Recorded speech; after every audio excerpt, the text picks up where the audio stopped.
If for some reason you missed part 1, allow me to hit you up with a brief recap so you're not behind the times.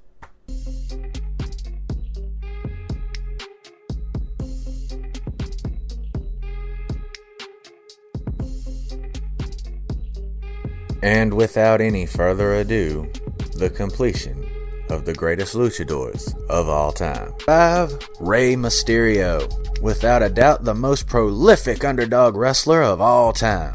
Rey Mysterio is the beginning of many wrestling fans' appreciation of Lucha-Libre. For real, if you were a wrestling fan in the 90s, Rey Mysterio was probably your favorite cruiserweight. His high-flying, high-risk style mixed with his technical wrestling ability and then multiplied by his underdog status made him seriously impossible not to love. He was so talented and loved by the fans that when WCW attempted to ruin him by removing his mask, a serious violation to any luchador, he would evolve, becoming even more popular, and later, even putting his mask back on. Rey is no stranger to incredible success, being a WWE World Champion as well as WWE Heavyweight Champion.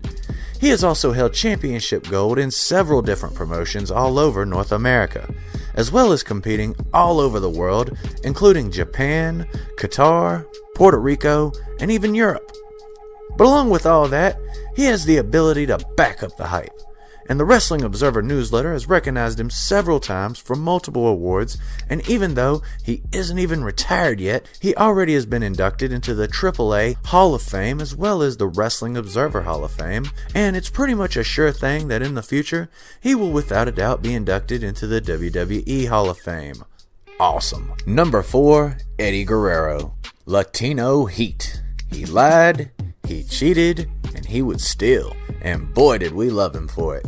Eddie Guerrero, son of Gory Guerrero, nephew of Hector and Chavo, and uncle of Chavo Guerrero Sr., seemed destined for greatness from the beginning. Debuting in CMLL in 1987 as Masquera Magica, yes, the magic mask, you really gotta love Lucha-Libre, Eddie would wrestle there until 1992 when he would jump over to AAA, unmasking himself, which was a radical departure from tradition.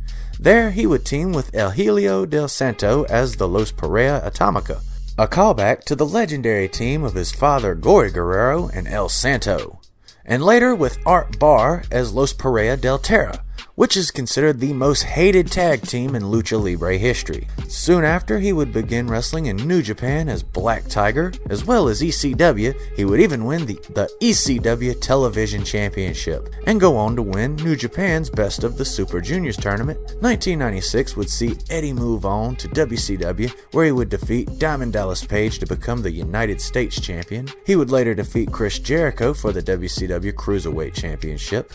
He would also form that odd LWO faction, very little and short-lived, and later he would found the Filthy Animals, which were pretty cool.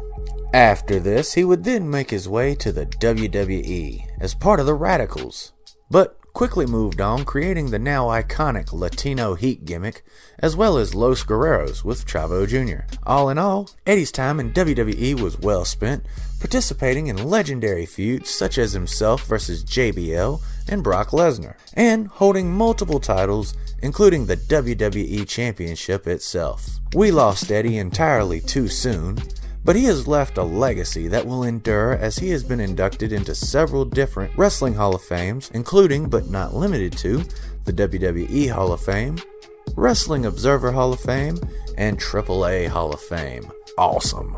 Number 3, Mil Masqueras, the man of 1,000 masks. The first masked wrestler to wrestle in Madison Square Garden, the innovator of the high-flying lucha style. Mil Masqueras is a legend. He is quite literally the reason the Lucha Libre style became as popular as it has. The first international lucha star, it was Mil Masqueras that introduced the United States and Japan to Lucha Libre. Being an incredible wrestler already, he would invent and perfect the high-flying moves we all love. Just think, if there had been no Mil Masqueras, there probably would have never been a Rey Mysterio or Jushin Thunder Liger. And that's quoting Satoru Sayama. having legendary feuds and matches with greats such as superstar Billy Graham and Ernie Ladd. It's no surprise he would hold championship titles all over planet Earth, including the IWA World Heavyweight Championship, which he still defends to this day in Mexico, though not as often as he once did, but is still flat out amazing as the man is in his 70s. Mil Masqueras to date has been inducted into the WWE Hall of Fame, Wrestling Observer Hall of Fame, Professional Wrestling Hall of Fame, and NWA Hall of Fame. Absolutely incredible. Number 2, the Blue Demon. Blue Demon was an icon of Lucha-Libre. Making his debut in 1948, he would have a career spanning 41 years, which would see him become a bona fide megastar and a household name. He would initially wrestle alongside Black Shadow as the Shadow Brothers. However, in 1952, after Black Shadow was defeated and unmasked, Blue Demon would vow revenge and begin the most famous rivalry in lucha history, his rivalry with El Santo. He would defeat El Santo in 1953 to become NWA World's Welterweight Champion,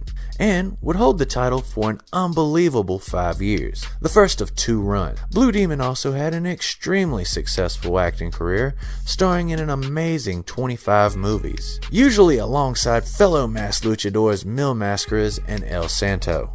Blue Demon's career was literally the stuff of legend. Unfortunately, he would retire in 1989 and would pass away in 2000. He would be laid to rest with his iconic mask on, keeping with lucha tradition. However, his legacy continues today, as CMLL has the Leyenda de Azul, or the Blue Legend Tournament, in his honor. A television series about his early career airs on Televisa and Unimas, and best of all, his heir apparent, Blue Demon Jr. Number 1, El Santo. The only luchador more popular than Blue Demon. El Santo was and is the most cherished and celebrated luchador of all time. How famous was he? Well, start off with the wrestling fame of Hulk Hogan, add in the appeal of Superman, and the star power of Elvis, and you get a starting point for El Santo. Debuting in 1942, it would not take long for him to become a sensation, becoming the inaugural NWA World's Welterweight Champion, holding it twice ultimately. He would have iconic matches and rivalries with other lucha legends like Karloff LaGuardia, Rey Mendoza, and the Black Shadow, but most famously, the Blue Demon, with their feud being perhaps the most important but definitely most famous in lucha history. He would team with Guerrero to form Los Pereira Atomica, and they were never defeated. Not once. He was basically the mule that carried CMLL, then EMLL, into mainstream success. Much in the same way Ricky Dozan is the beginning of modern wrestling in Japan, El Santo is just as important in Mexico, if not more so.